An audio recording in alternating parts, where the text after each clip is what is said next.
सम्मान के लिए कृपया खड़े हो जाएं।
साथियों, जर्मनी में भारतीय समुदाय और बर्लिन में भारतीय दूतावास की ओर से मैं हमारे प्रिय प्रधानमंत्री श्री नरेंद्र मोदी जी का बहुत गर्मजोशी और उत्साह से स्वागत करता हूं।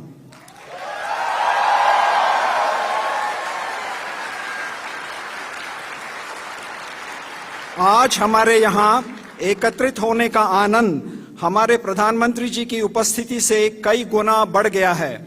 हमें ये अवसर प्रदान करने के लिए हम प्रधानमंत्री जी के आभारी रहेंगे। प्रिय साथियों,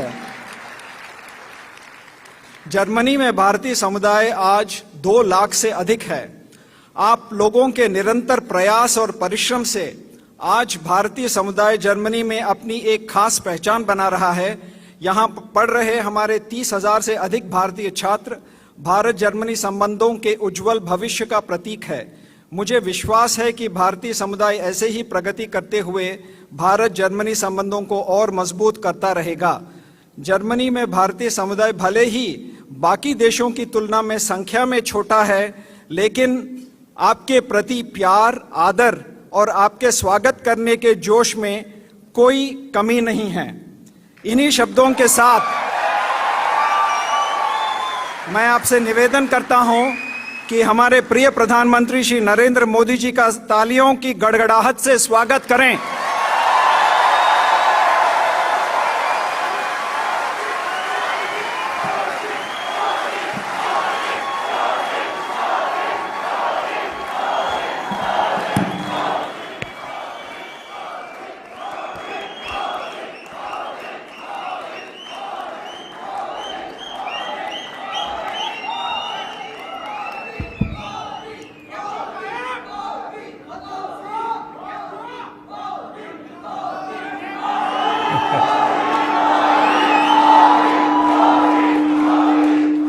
भारत माता की, भारत माता की। नमस्कार।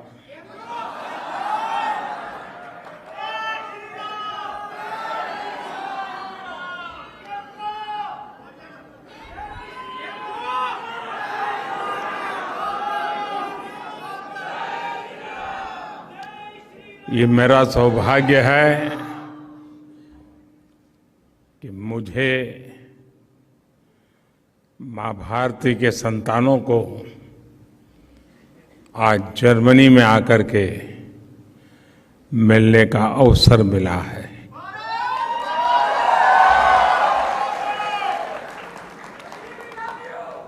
आप सभी से मिलकर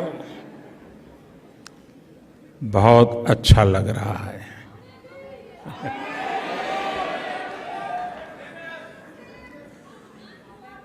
आप में से बहुत से लोग जर्मनी के अलग अलग शहरों से आज यहाँ बर्लिन पहुंचे हैं।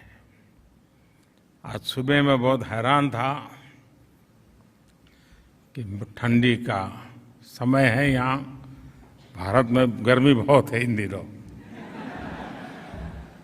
लेकिन कई छोटे छोटे बच्चे भी सुबह 4, साढ़े 4 बजे आ गए थे। आपका ये प्यार,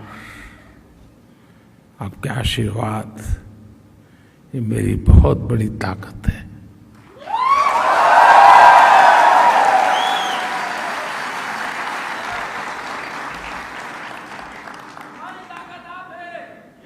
मैं जर्मनी पहले भी आया हूं, आप में से कई लोगों से पहले भी मिला हूं। आप में से कई लोग जब भारत आए हैं तब भी कभी कभी मिलने का मौका मिला है। और मैं देख रहा हूं कि हमारी जो नई पीढ़ी है, जो यंग जनरेशन है, ये बहुत बड़ी तादाद में नजर आ रहे हैं और इसके कारण युवा जोश भी है।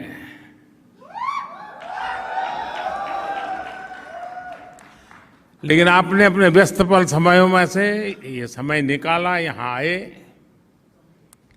मैं हृदय से आप सबका बहुत आभारी हूं। अभी हमारे राजदूत बता रहे थे कि यहां संख्या की दृष्टि से तो जर्मनी में भारतीयों की संख्या कम है, लेकिन आपके स्नेह में कोई कमी नहीं है।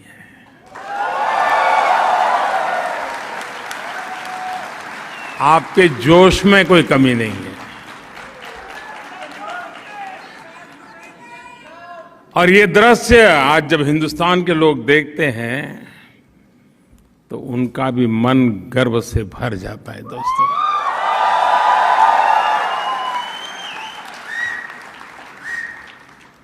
साथियों, आज मैं आपसे न मैं मेरी बात करने आया हूं, न मोदी सरकार की बात करने आया हूं, लेकिन आज मन करता है कि जी भर के आप लोगों को, करोड़ों करोड़ों हिंदुस्तानियों के सामर्थ्य की बात करूं, उनका गौरवगान करूं, उनके गीत गाऊं। और जब मैं कोटि कोटि हिंदुस्तानियों की बात करता हूं तो सिर्फ वो लोग नहीं जो वहां रहते हैं, वे लोग भी जो यहां रहते हैं। मेरी इस बात में दुनिया के हर कोने में बसने वाले मां भारती के संतानों की बात है। मैं सबसे पहले जर्मनी में सफलता के झंडे गाड़ रहे आप सभी भारतीयों को बहुत बहुत बधाई देता हूं, बहुत बहुत शुभकामनाएं देता हूं।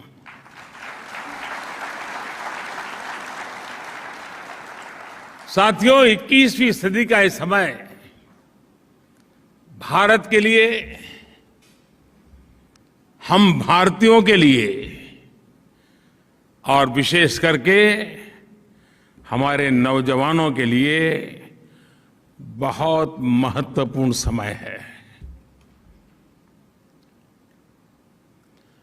आज भारत मन बन चुका है और भारत ने वो मन बना लिया है। भारत आज संकल्प लेकर के आगे बढ़ रहा है।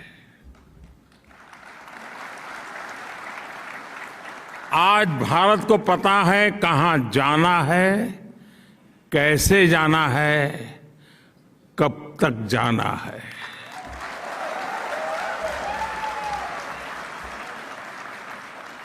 और आप भी जानते हैं कि जब किसी देश का मन बन जाता है तो वो देश नए रास्तों पर भी चलता है और मनचाही मंजिलों को प्राप्त करके भी दिखाता है।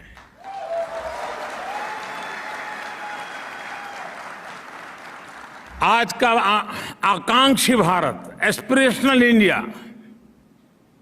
आज का युवा भारत देश का तेज विकास चाहता है। वो जानता है कि इसके लिए राजनीतिक स्थिरता और प्रबल इच्छा शक्ति कितनी आवश्यक है, कितनी अनिवार्य है, वो आज का हिंदुस्तान भली भांति समझता है। और इसलिए भारत के लोगों ने 3 दशकों से चली आ रही राजनीतिक अस्थिरता के वातावरण को एक बटन दबा करके खत्म कर दिया।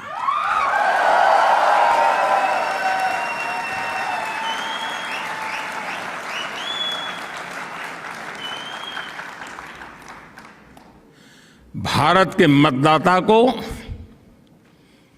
पिछले 7-8 साल में उसके वोट की ताकत क्या होती है और वो एक वोट हिंदुस्तान को कैसे बदल सकता है, उसका एहसास होने लगा है।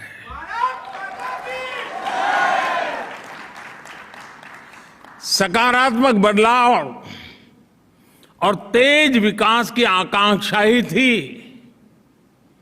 कि जिसके चलते 2014 में भारत की जनता ने पूर्ण बहुमत वाली सरकार चुनी और 30 साल के बाद ऐसा हुआ है। ये भारत की महान जनता की दूरदृष्टि है कि साल 2019 में उसने देश की सरकार को पहले से भी ज्यादा मजबूत बना दिया।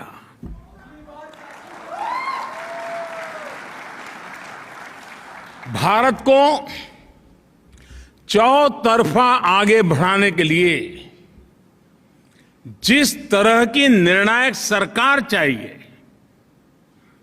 वैसी सरकार को ही भारत की जनता ने सत्ता सौंपी है। मैं जानता हूं साथियों कि उम्मीदों का कितना बड़ा आसमान हमसे जुड़ा हुआ है, मुझसे जुड़ा हुआ है। लेकिन मैं ये भी जानता हूं कि मेहनत की पराकाष्ठा करके खुद को खपाकर कोटि कोटि भारतीयों के सहयोग से, उन कोटि कोटि भारतीयों के नेतृत्व में भारत नई ऊंचाई पर पहुंच सकता है।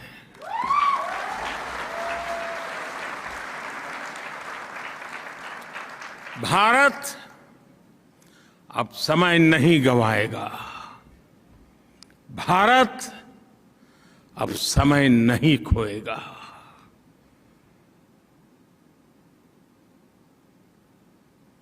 आज वक्त क्या है, इस वक्त का सामर्थ्य क्या है और इसी वक्त में पाना क्या है, वह हिंदुस्तान भली भांति जानता है।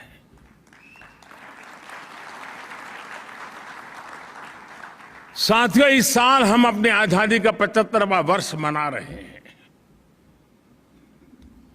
मैं देश का पहला प्रधानमंत्री ऐसा हूं जो आजाद हिंदुस्तान में पैदा हुआ हूं।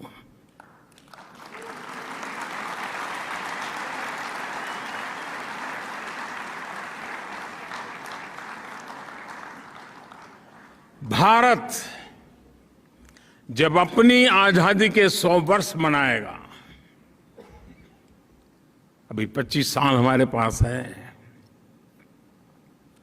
उस समय देश जिस ऊंचाई पर होगा,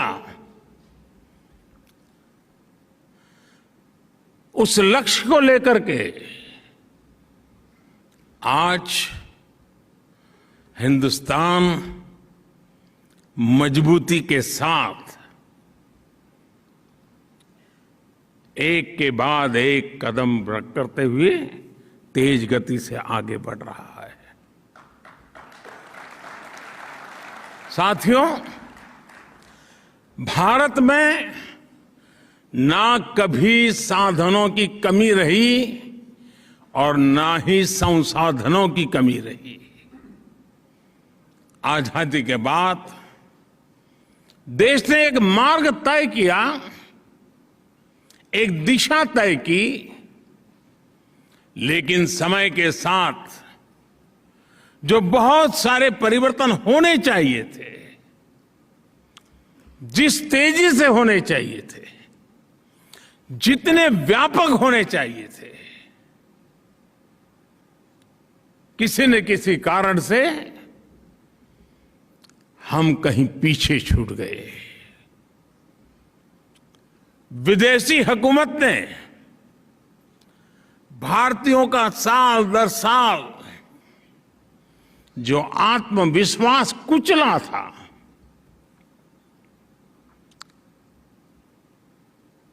उसकी भरपाई का एक ही उपाय था, फिर से एक बार भारत के जन जन में आत्मविश्वास भरना, आत्मगौरव भरना, और उसके लिए सरकार के प्रति भरोसा बनना बहुत जरूरी था।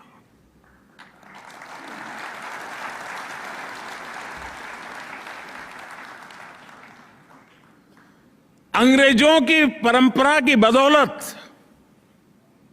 सरकार और जनता के बीच में एक भरोसे की बहुत बड़ी खाई थी। शक के बादल मंडरा रहे थे, क्योंकि अंग्रेजों की हुकूमत में जो देखा था उसमें उसके परिवर्तन नजर आए। उसके लिए जो गति चाहिए, उस गति का अभाव था, और इसलिए समय की मांग थी कि सामान्य मानवीय की जिंदगी में से सरकार कम होती चली जाए, सरकार हटती जाए। Minimum government, maximum governance.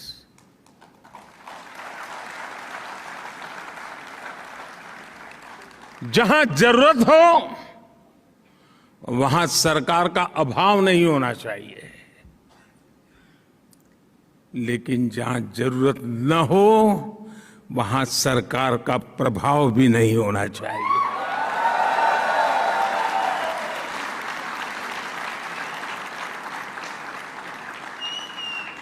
साथियों, देश आगे बढ़ता है जब देश के लोग, जनता जनार्दन स्वयं उसके विकास का नेतृत्व करे। देश आगे बढ़ता है जब देश के लोग आगे आकर के उसकी दिशा तय करें। अब आज के भारत में सरकार नहीं, मोदी नहीं, बल्कि देश की कोटि कोटि जन ड्राइविंग फोर्स पर बैठे हुए हैं।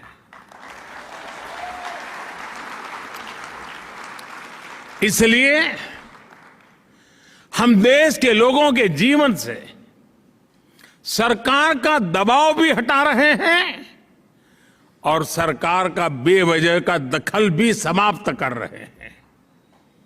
हम रिफॉर्म करते हुए देश को ट्रांसफॉर्म कर रहे हैं। और मैं हमेशा कहता हूं,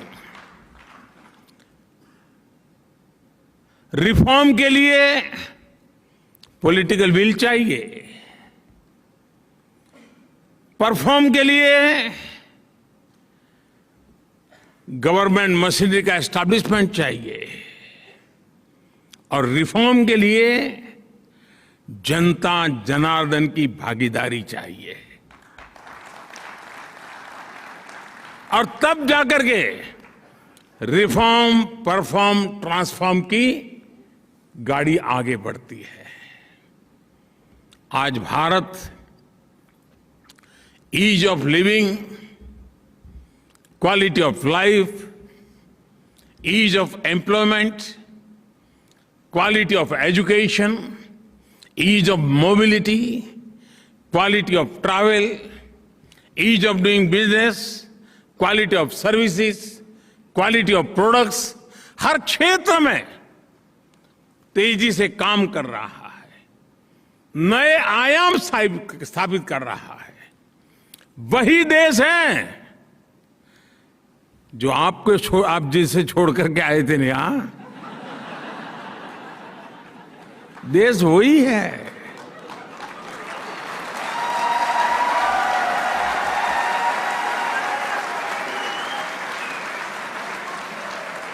ब्यूरोक्रेसी भी वही है, दफ्तर भी वही है, टेबल भी वही है, कलम भी वही है, फाइल भी वही है। वही सरकारी मशीन है, लेकिन अब नतीजे बहुत बेहतर मिल रहे हैं।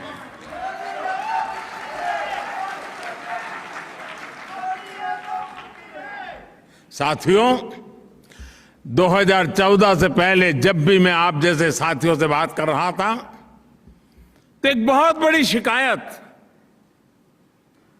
और आपको भी पुराने दिन याद होंगे या कभी आज जाते होंगे तो देखते होंगे, जहां भी देखो लिखा होता था वर्क इन प्रोग्रेस।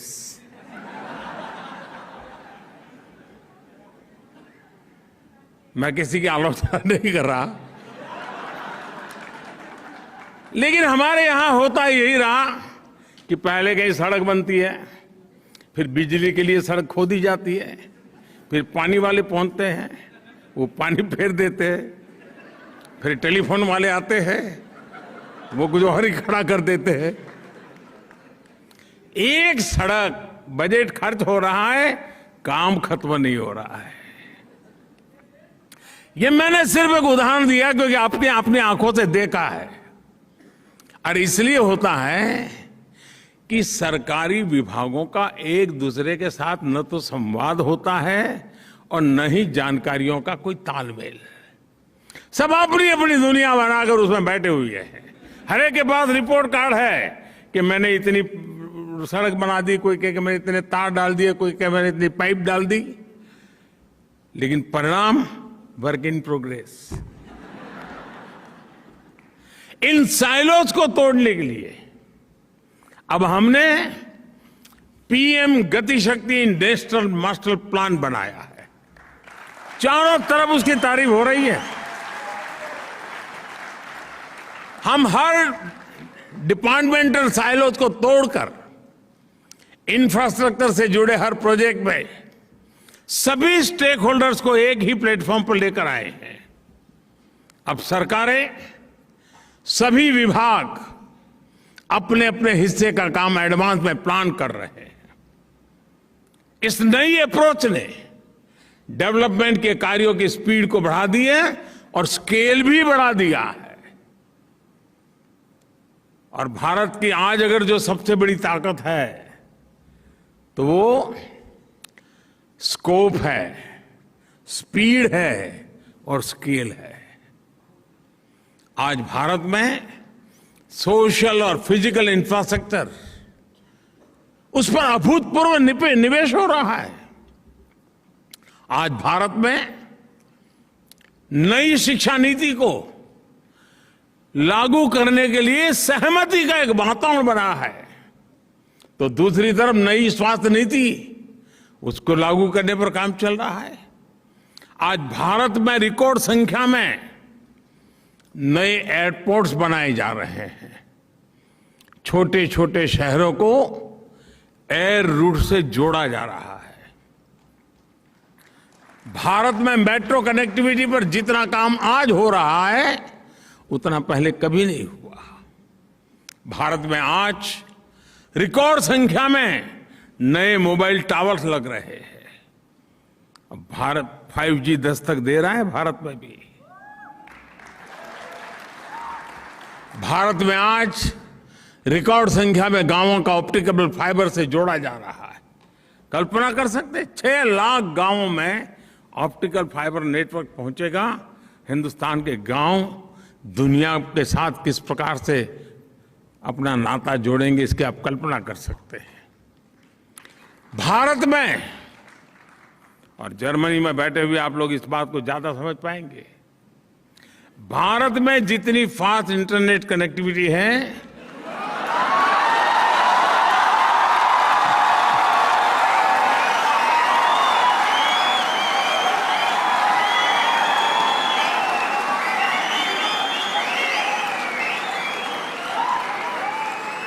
और इतना ही नहीं, तालियां तो अब बजने वाली है। तालियां इस बात पर बजने वाली हैं कि जितना सस्ता डेटा है वो बहुत से देशों के लिए अकल्पनीय है।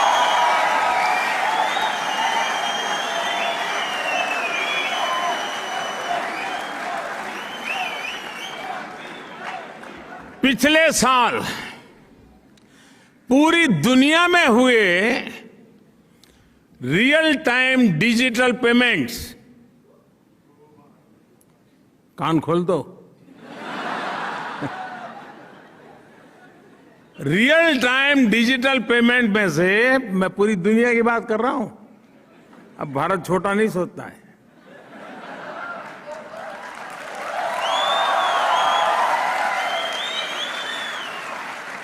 रियल टाइम डिजिटल पेमेंट में से 40% भागीदारी भारत की है।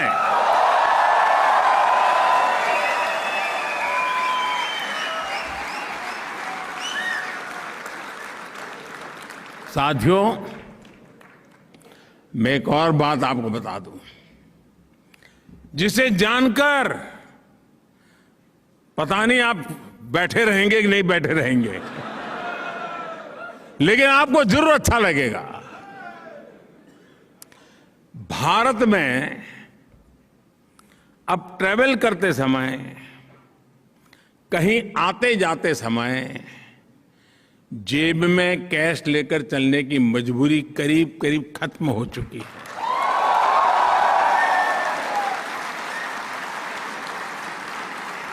दूर सुदूर के गांव तक भी अपना मोबाइल फोन पर ही हर तरह के पेमेंट आपके लिए काफी है। दोस्तों, साथियों, आज भारत में गवर्नेंस में टेक्नोलॉजी का जिस तरह इंक्लूजन किया जा रहा है, वो नए भारत की नई पॉलिटिकल विल भी दिखाता है और डेमोक्रेसी की डिलीवरी क्षमता का भी प्रमाण है। आज केंद्र, राज्य और लोकल सरकारों की लगभग, ये भी आंकड़ा थोड़ा अजूबा, आज आपके लिए अजूबा होगा, केंद्र सरकार, राज्य सरकार और लोकल सेल्फ गवर्नमेंट, इनकी करीब करीब 10,000 सेवाएं, 10,000 सर्विसेज ऑनलाइन उपलब्ध है।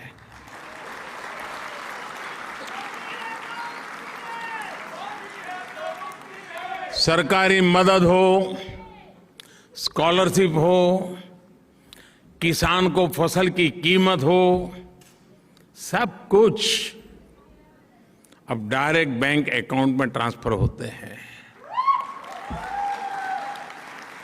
अब किसी प्रधानमंत्री को ये कहना नहीं पड़ेगा कि मैं दिल्ली से 1 रुपया भेजता हूं और 15 पैसा पहुंचते हैं।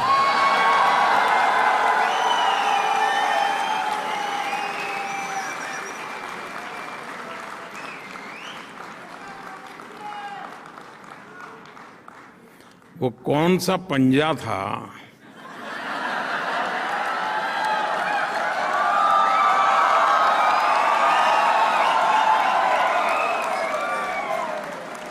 जो 85 पैसा घिस लेता था?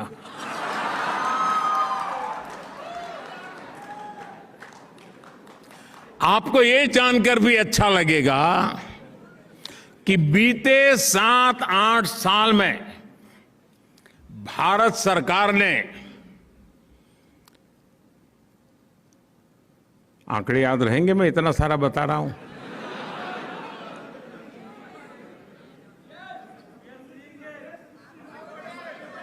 डरो मत, ये आप ही का पुरुषार्थ है, आप ही की कमाल है।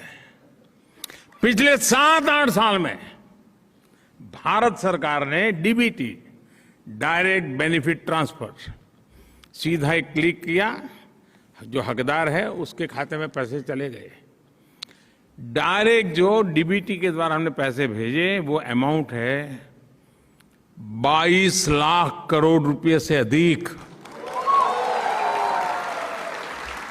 यानी अब आप जर्मनी में हैं तो आपको बता दूं, $300 बिलियन से भी ज्यादा बेनिफिशियरीज के खाते में पैसे पहुंचे हैं। बीच में कोई बिचौलिया नहीं, कोई कट की कंपनी नहीं, कहीं कट मनी नहीं। इस वजह से सिस्टम में कितनी बड़ी ट्रांसपेरेंसी आई है और उसके कारण जो भरोसे की खाई थी, उस खाई को भरने का बहुत बड़ा काम इन नीतियों के कारण, इस नीयत के कारण और इस टेक्नोलॉजी के माध्यम से हो पाया है।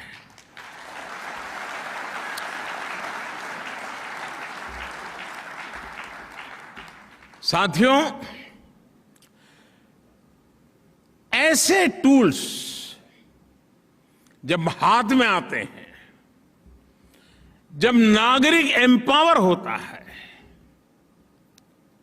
तो बहुत स्वाभाविक है वो आत्मविश्वास से भर जाता है। वो खुद संकल्प लेना शुरू करता है और वो स्वयं संकल्प को सिद्धि में परिवर्तित करने के लिए परिश्रम की पराकाष्ठा करके देखता है और तब जाकर के देश दोस्तों आगे बढ़ता है। और इसलिए दोस्तों, नया भारत आप सिर्फ सिक्योर फ्यूचर की नहीं सोचता, बल्कि भारत रिस्क लेता है, इनोवेट करता है, इंक्यूबेट करता है। मुझे याद है 2014 के आसपास हमारे देश में, इतना बड़ा देश, सिर्फ 200-400 ही स्टार्टअप्स हुआ करते थे। कितने? जरा याद रख के बोलो ना यार। हाँ, और आज 8 साल पहले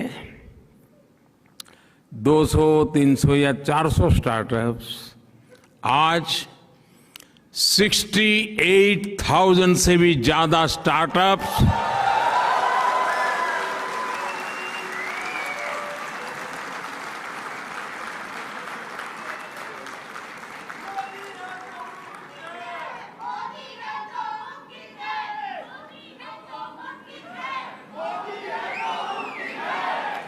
दोस्तों, मुझे बताइए, आपने सुनने के बाद कहां 400, कहां 68,000,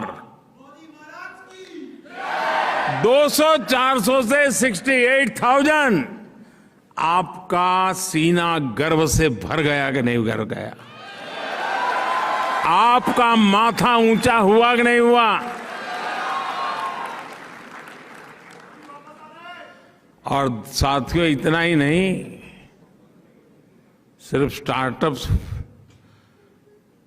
की संख्या एक बात है, आज दुनिया के सारे पैरामीटर्स कह रहे हैं कि इसमें दर्जनों स्टार्टअप्स यूनिकॉर्न बन चुके हैं।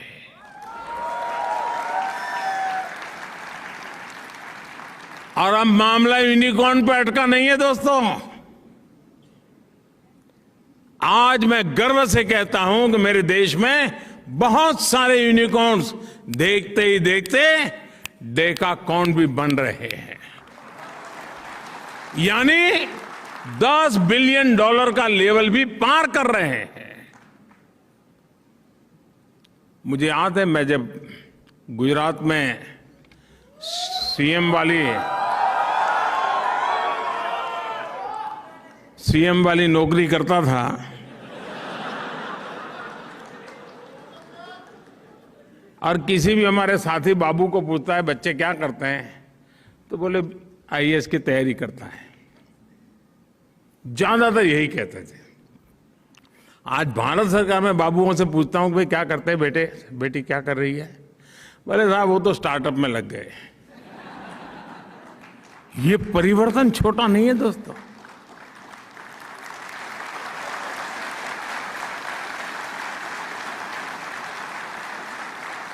साथियों, मूल बात क्या है? मूल बात यही है, आज सरकार इनोवेटर्स के पांवों में जंजीर डालकर नहीं, उनमें जोश भर करके उन्हें आगे बढ़ा रही है।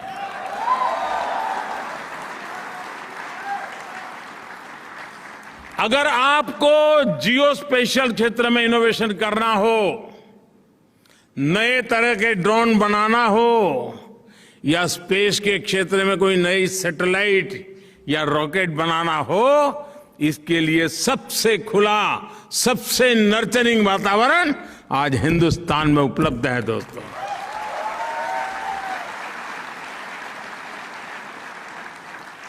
एक समय में भारत में कोई नई कंपनी रजिस्टर कराने चाहता था तो उसे रजिस्ट्री में कागज डालने के बाद वो भूल जाता था, तब तक रजिस्ट्री नहीं होती थी। महीने लग जाते थे। जब भरोसा बढ़ जाता है, सरकार का नागरिकों पर भरोसा बढ़ता है, नागरिकों का सरकार पर भरोसा बढ़ता है, अविश्वास की खाई खत्म होती है। नतीजा ये आता है कि आज अगर कंपनी रजिस्टर करनी है तो 24 घंटे लगते हैं दोस्तों, 24 घंटे।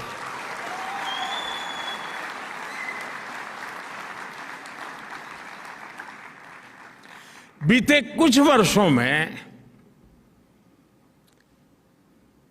सरकार की एक आदत थी, एक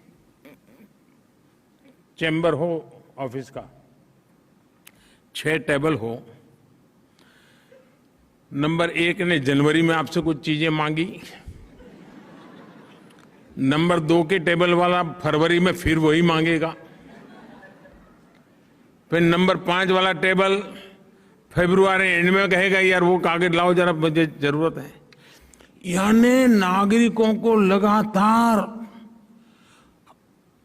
हजारों की तादाद में दोस्तों कंप्लाइंट, ये लाओ वो लाओ, ये लाओ वो लाओ, और वो लेकर के क्या करते थे वो जाने और आप जाने। साथियों, आप हैरान हो जाएंगे, अब ये काम भी मुझे करना पड़ रहा है। 25,000 से ज्यादा कंप्लायंस खत्म किए हमने।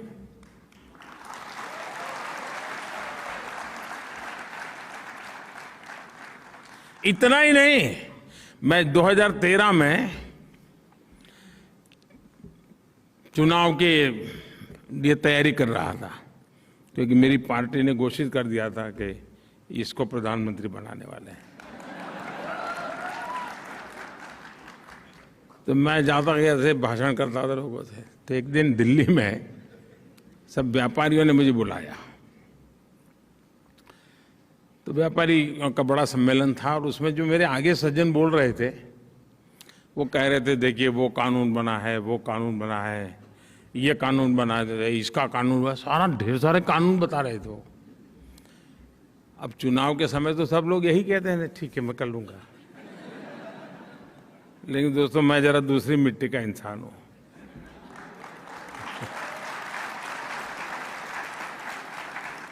तो मैं भाषण देने के लिए खड़ा हुआ, ये 2013 की बात है। मैं भाषण देने के लिए खड़ा हुआ, मैंने कहा भाई आप लोग कानून बनाने की बात करते हैं, मेरा तो इरादा ही अलग है। मुझे पता नहीं, मैं आपको बताऊंगा वोट दोगे कि नहीं दोगे, मेरी तो छुट्टी कर दोगे आप लोग। मैंने कहा मैं आपको वादा करता हूं मैं हर दिन एक कानून खत्म करूंगा आकर के।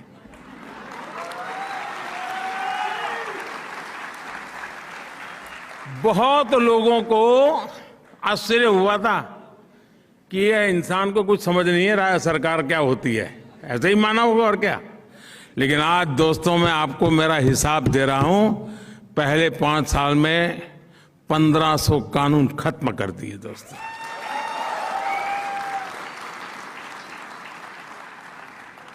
ये सब क्यों? ये नागरिकों पर ये कानूनों की जंजाल का बोझ क्यों?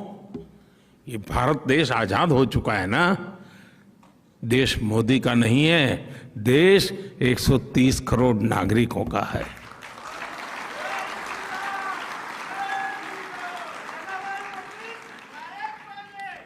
अब देखिए देश में पहले तो हमारा देश की विशेषता देखिए साहब, देश एक संविधान 2 थे।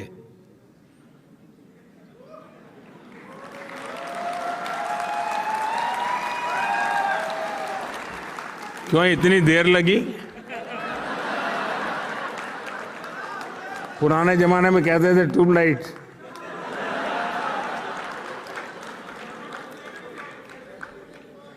मालूम है ना 2 संविधान थे।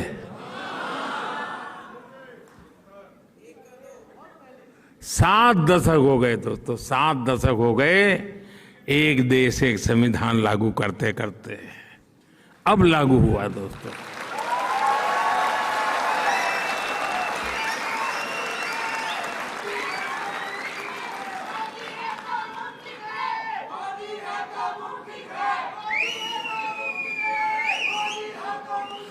गरीब को राशन कार्ड दोस्तों, अगर वो जबलपुर में रहता है, राशन कार्ड वहां का है, और अगर मजबूरन उसको जयपुर में जाना पड़ा जिंदगी गुजारने के लिए, तो वो राशन कार्ड काम नहीं आता था। देश एक ही था लेकिन राशन कार्ड अलग थे। आज 1 नेशन 1 राशन कार्ड हो गया।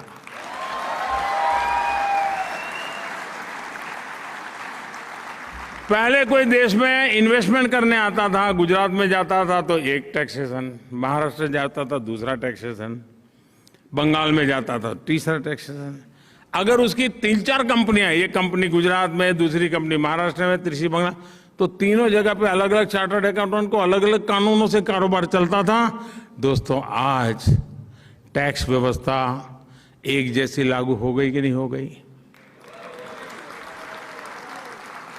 और हमारी वित्त मंत्री यहां बैठी है, निर्मला जी।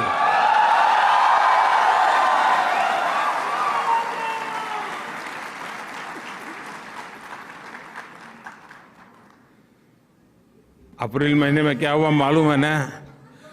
जीएसटी का रिकॉर्ड कलेक्शन हो गया है 1,68,000 रुपीज, 1,68,000 करोड़। 1 नेशन 1 टैक्स की दिशा में ये मजबूती के साथ हुआ कि नहीं हुआ दोस्तों? साथियों, मेक इन इंडिया आज आत्मनिर्भर भारत का ड्राइविंग फोर्स बन रही है। आत्मविश्वास से भरा भारत आज प्रोसेस ही आसान नहीं कर रहा है, बल्कि प्रोडक्शन लिंक इंसेंटिव से इन्वेस्टमेंट को सपोर्ट भी कर रहा है। इसका बड़ा प्रभाव भारत से होने वाले एक्सपोर्ट पर भी दिख रहा है। अभी कुछ दिन पहले हमने $400 बिलियन एक्सपोर्ट का रिकॉर्ड तोड़ दिया।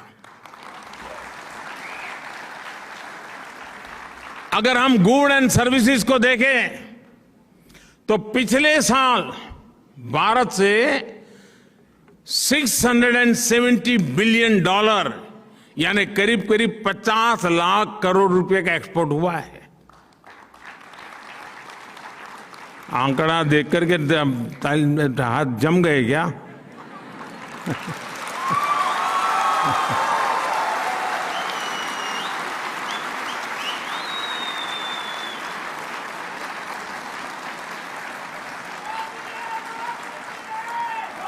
भारत के अनेक नए जिले नए नए देशों में नए नए डेस्टिनेशन पर एक्सपोर्ट के लिए अपना दायरा बढ़ा रहे हैं और तेजी से एक्सपोर्ट हो रहा है। और उसका एक मजा भी है, जो आज देश में बन रहा है ना, जीरो डिफेक्ट जीरो इफेक्ट के मंत्र से लेकर के चल रहा है कि प्रोडक्शन की क्वालिटी में डिफेक्ट नहीं है और प्रोडक्शन में एनवायरनमेंट पर कोई इफेक्ट नहीं है। साथियों, 21वीं सदी के तीसरे दशक की सबसे बड़ी सच्चाई यह है कि आज इंडिया इज गोइंग ग्लोबल।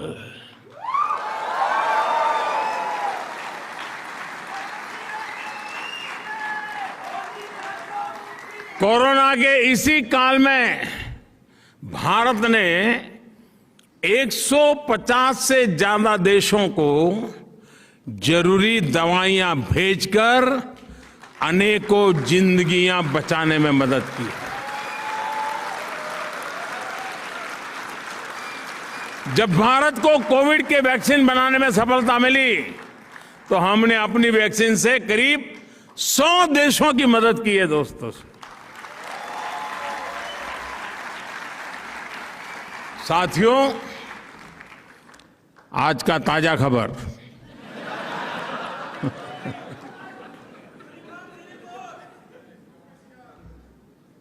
रुकावट के लिए खेद है।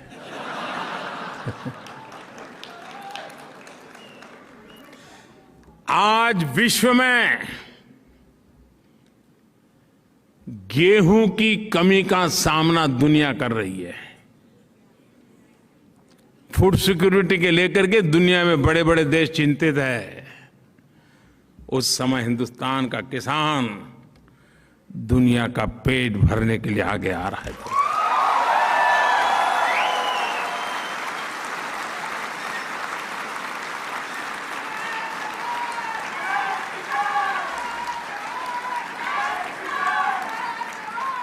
साथियों, जब भी मानवता के सामने कोई संकट आता है तो भारत सॉल्यूशन के साथ सामने आता है।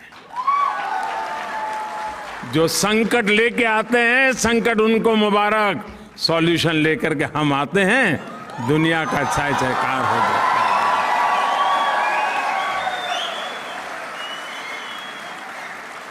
है। यही दोस्तों, यही नया भारत है, यही नए भारत की ताकत है।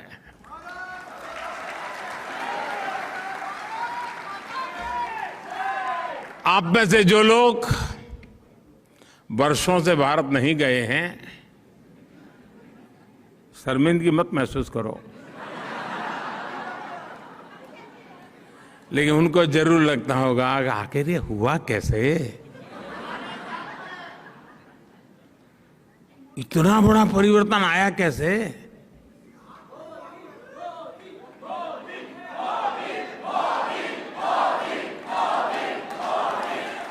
जी नहीं साथियों, आपका आंसर गलत है।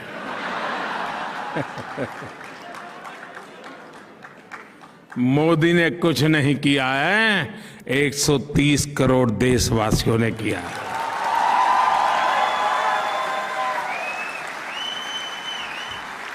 साथियों, ग्लोबल होते भारत में आपका योगदान भी बहुत होने वाला है, अहम होने वाला है। आज भारत में लोकल के प्रति जो क्रेज पैदा हुआ है वो वैसा ही है जब आजादी के आंदोलन के समय स्वदेशी वस्तुओं के लिए पैदा हुआ था। अरसे तक हमने देखा कि लोग ये बताया करते थे कि ये चीज हमने उस देश से खरीदी है, ये चीज उस देश की है, लेकिन आज भारत के लोगों में अपने स्थानीय उत्पादों को लेकर के गर्व की नई अनुभूति आई है। आपको भी पता होगा, आज से 20 साल 10 साल पहले जब आप घर चिट्ठी लिखते थे कि मैं फलानी तारीख को आ रहा हूं, तो फिर घर से चिट्ठी आती थी, आते समय ये ले आना। आज जब जाते हो तो घर से चिट्ठी आती है कि यहां सब मिलता है, मत लाना।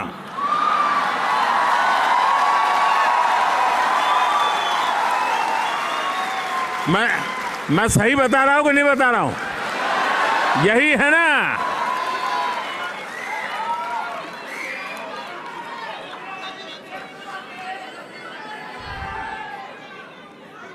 दोस्तों, यही ताकत है।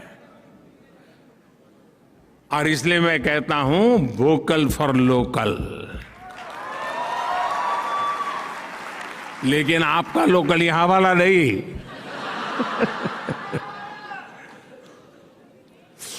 दोस्तों, ये जो दम पैदा हुआ है ना, इस चीज को बनाने में किसी भारतीय की मेहनत लगी है। उस हर प्रोडक्ट के किसी भारतीय के पसीने की महक है दोस्तों, उस मिट्टी की सुगंध है दोस्तों।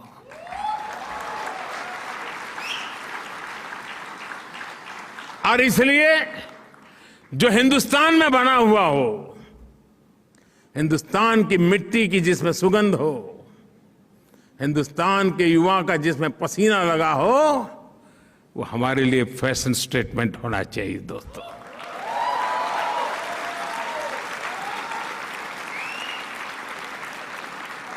आप देखिए, एक बार ये फीलिंग अनुभव करेंगे ना, तो वाइब्रेशन अगल बगल में पहुंचते देर नहीं लगे लोगों। और फिर देखना जब जाओगे आप कि मैं हिंदुस्तान जा रहा हूं 10 दिन के लिए, तो यहां से लोग चिट्ठी देंगे कि वापस आते समय हिंदुस्तान से ले आना।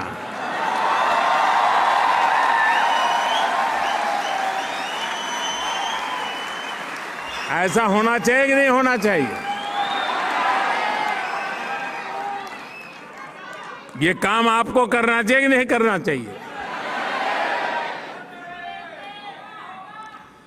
देशियों में एक शानदार उदाहरण बताता हूं आपको। बड़ा सिंपल सा उदाहरण बताता हूं, और मैं उदाहरण देना चाहूं खादी। आप में से सब खादी को जानते हैं।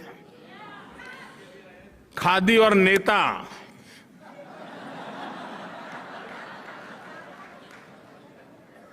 चोली दामन का नाता था। नेता और खादी अलग नहीं होते थे। खादी आते ही नेता दिखता था, नेता दिखते ही खादी दिखती थी। जिस खादी को महात्मा गांधी ने जिया, जिस खादी ने भारत में आजादी के आंदोलन को ताकत दी, लेकिन दुर्भाग्य से आजादी के बाद उस खादी का भी वही हाल हुआ जो आजादी के दीवानों के सपनों का हुआ था। क्या देश का दायित्व नहीं था?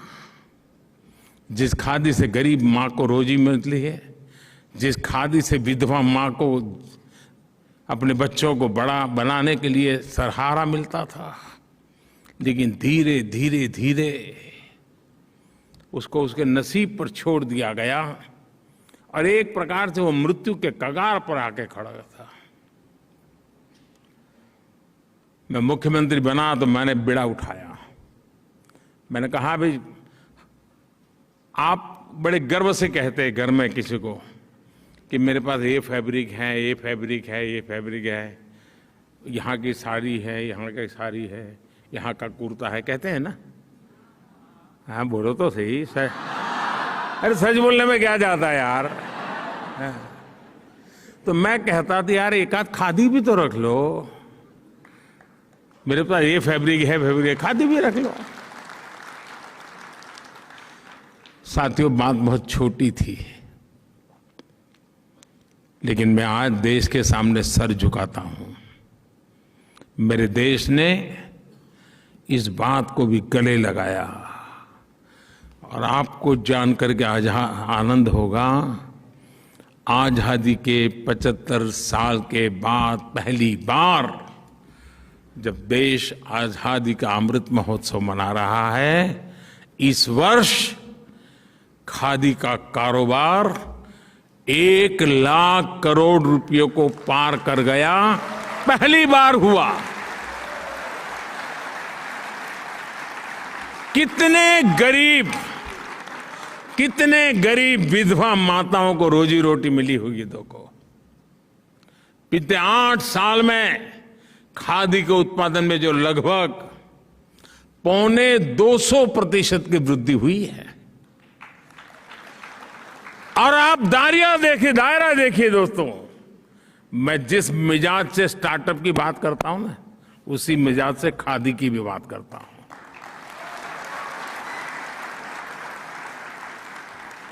जिस मिजाज से मैं सैटेलाइट की बात करता हूं, उसी मिजाज से मैं सॉइल की भी बात करता हूं।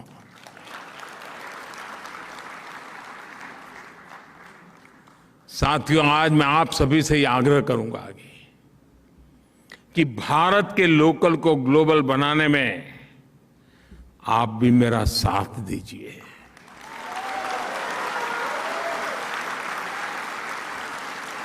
यहां के लोगों को भारत के लोकल की विविधता, भारत के लोकल की ताकत, भारत के लोकल की खूबसूरती से परिचित आप बहुत आसानी से करवा सकती है।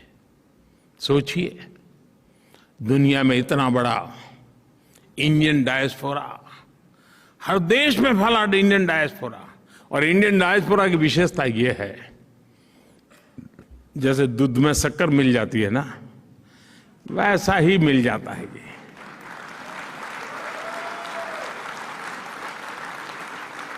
और पता ही नहीं चलता, वैल्यू एडिशन कर देता है, दूध को मीठा बना देता है।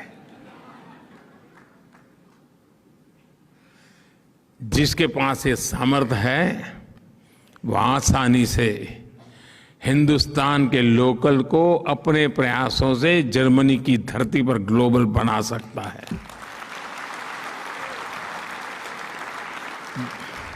करोगे? कैसी आवाज दब गई? करोगे? कहने में क्या जाता है, मोदी जी कहां भी दोबारा आए। दोस्तों, मैं आप पे भरोसा करता हूं, आप करेंगे, मुझे विश्वास है। दोस्तों, मैं आपको एक और बात याद दिलाना चाहता हूं।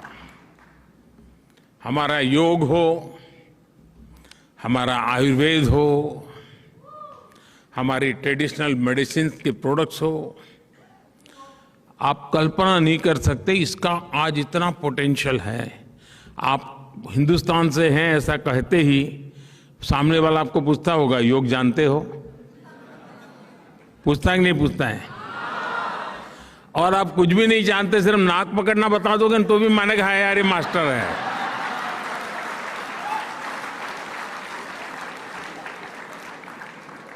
भारत के ऋषि मुनियों की तपस्या की आबरू इतनी है कि आप एक छोटा सा बोर्ड लगा दो या कोई ऑनलाइन प्लेटफॉर्म खड़ा कर दो और नाक पकड़ना सिखा दो, डॉलर देकर के फी देने आएगा कि नहीं आएगा?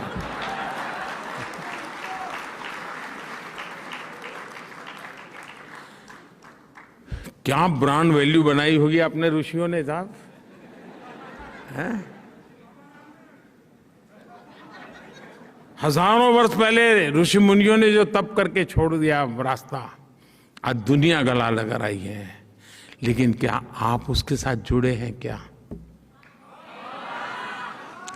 मैं आपसे आग्रह करूंगा, 21 जून को इंटरनेशनल योगा डे है, बहुत दूर नहीं है।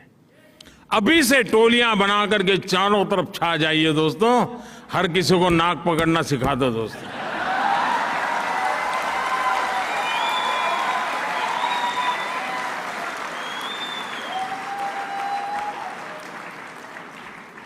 नाक काटना नहीं सिखाना है। साथियों, आज आपके बीच एक विषय की चर्चा करना चाहता हूं, वो है क्लाइमेट एक्शन। भारत में क्लाइमेट चैलेंज से निपटने के लिए हम पीपल पावर से टेक पावर तक हर समाधान पर काम कर रहे हैं। बीते 8 साल में हमने भारत में एलपीजी कवरेज को 50% से आसपास से बढ़ाकर करीब 100% कर दिया। भारत का एलईडी बल्ब, आप जर्मनी वाले हैं तो जरा बल्ब वाली बात जल्दी समझोगे। भारत का लगभग हर घर अब एलईडी बल्ब उपयोग कर रहा है। स्ट्रीट लाइट्स एलईडी हुए। उजाला योजना के तहत हमने देश में करीब 37 करोड़ एलईडी बल्ब बांटे हैं, 37 करोड़। और एलईडी बल्ब का उपयोग ऊर्जा बचत के लिए होता है, एनर्जी सेविंग के लिए होता है। और आप जर्मनी में सीना ठोक करके लोगों को कह सकते हैं कि भारत ने एक छोटा सा परिवर्तन ला करके क्या किया है, और इसके कारण लगभग 48,000 मिलियन किलोवाट आवर बिजली बची है। और प्रतिवर्ष करीब करीब 4 करोड़ टन कार्बन एमिशन कम हुआ है, 4 करोड़ टन कार्बन एमिशन कम हुआ है। आप कल्पना कर सकते हैं कि इस एक योजना ने एनवायरमेंट की कितनी बड़ी रक्षा की है। साथियों, ऐसे ही प्रयासों की वजह से आज भारत अभूतपूर्व स्तर पर ग्रीन जॉब्स के क्षेत्र में एक नया क्षेत्र खोल रहा है, आगे बढ़ रहा है। मुझे खुशी है कि भारत और जर्मनी ने भी क्लीन एनर्जी को लेकर एक बहुत बड़ी पार्टनरशिप की तरफ कदम उठाया है। साथियों, आजादी के अमृत महोत्सव में हमने क्लाइमेट रिस्पॉन्सिबिलिटी को नेक्स्ट लेवल पर ले जाने का भी फैसला किया है। मैं आपको एक उदाहरण देता हूं। भारतीयों ने देश के हर जिले में, हर डिस्ट्रिक्ट, यानी आप अंदाज कर सकते हैं जी क्या क्या मैं बता रहा हूं, हर डिस्ट्रिक्ट में 75 नए अमृत सरोवर बनाने का संकल्प लिया है, तालाब बनाने का। यानी देश में करीब करीब आने वाले 500 दिवस में, 500 डेज में 50,000 नए वाटर बॉडीज बनेंगे, पॉन्ड्स बनेंगे, या तो पुराने पॉन्ड को पुनर्जीवित किया जाएगा।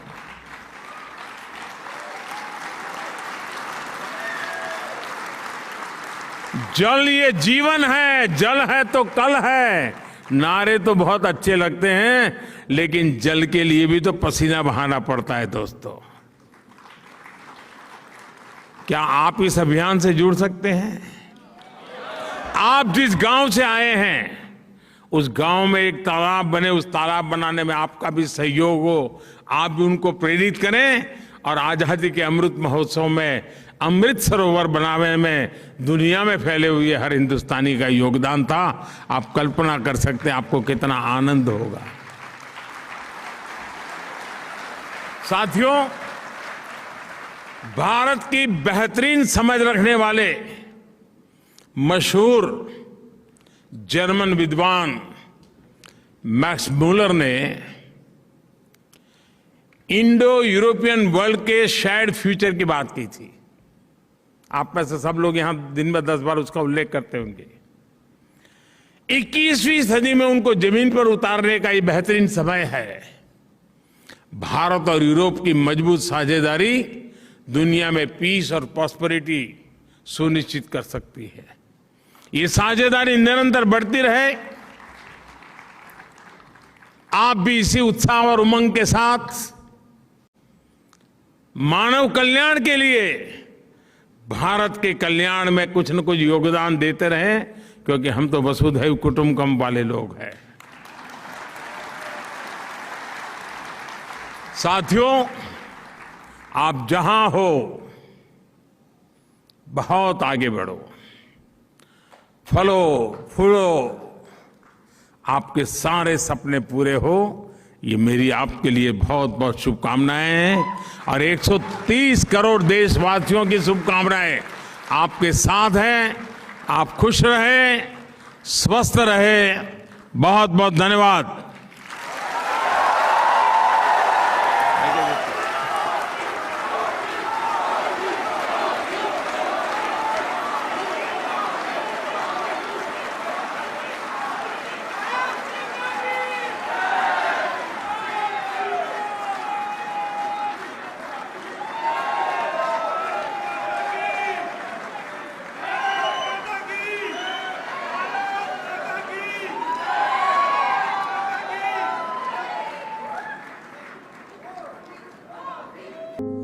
Like, share and subscribe Prime Samachar.